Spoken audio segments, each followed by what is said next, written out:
Questar 3 BOCES has been busy this month. Here's a sample of what our staff and students have been up to.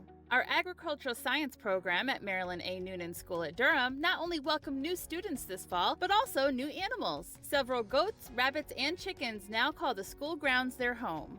Our New Vision students have been getting acclimated to their new campuses. Pictured here are the emergency preparedness, informatics, cyber, and homeland security students touring UAlbany and stopping by to say hello to the Pathways in Education students. Part of the New Vision's Epic Campus Tour included the Makerspace in the UAlbany eTech building. Students started out with a simple, easy project to get acclimated with the space: buttons.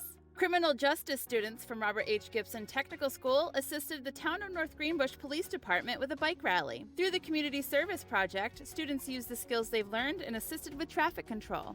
Robert H. Gibson Technical School and Donald R. Klein Technical School hosted their annual Welcome Picnic. The event is an opportunity for students to socialize and meet other students while enjoying a breakfast or lunch and participating in outdoor activities. Students from both schools had a blast. District Superintendent Gladys Cruz was named one of New York's top Hispanic leaders when she made the 2024 Power of Diversity Latino 100 list with City and State New York. The list tracks the trajectories of the most influential Latino leaders in New York politics and government. New Vision's business, finance, and marketing students participated in a robot manufacturing activity where they demonstrated the economic terms, division of labor, and productivity. The project also illustrated the importance of customer service, communication, leadership, and more.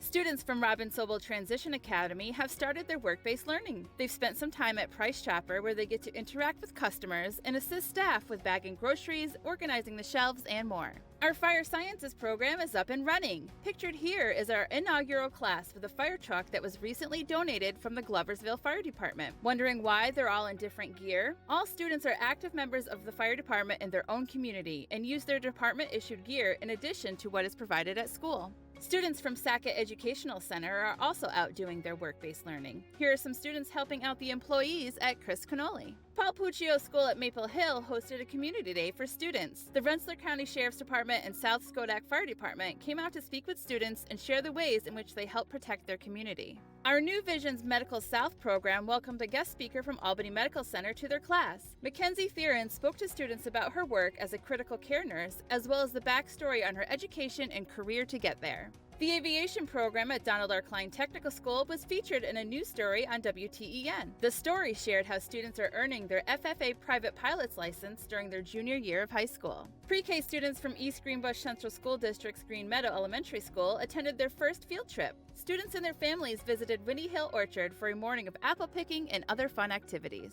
Heavy equipment students at Marilyn A. Noonan School at Durham are out working on their first community service project of the year. Students handled some excavation work at the Durham Center Museum, who is experiencing some moisture and mold problems from the grounds against their buildings. For our junior class, this is their first real experience after just a little practice on the equipment at school. New Vision's Pathways in Education alum Jenna Allman was featured in a news story on News Channel 13. Jenna had always dreamed of being an elementary teacher, and now she teaches 3rd grade at her former district in East Greenbush. Jenna was part of our inaugural Pathways in Education program. Culinary arts students at Donald R. Klein Technical School welcomed a former student into their classroom, 2012 alum Chef Matt Hines. Chef Hines talked to students about working in the industry and what his role as head chef is like. He also took the time to make handmade pasta with the students.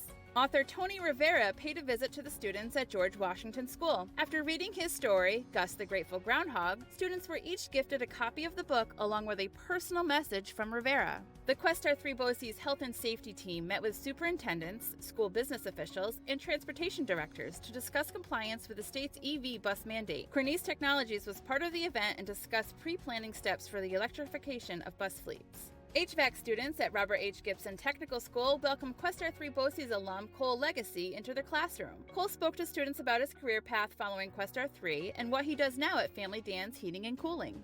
A construction student from Robert H. Gibson Technical School was featured in a news story on WTEN for his charitable work for honor flights. Scott Coonrad builds rustic wooden flags and raises money to send vets on honor flight trips to Washington, D.C. His love for this project and building the flags is what inspired him to join our construction program. Our Fire Sciences students kicked off Fire Prevention Week by providing daily tips to our social media followers. Each student picked a different tip and is being highlighted each day throughout the entire week. Follow us on social media to see what we're up to next.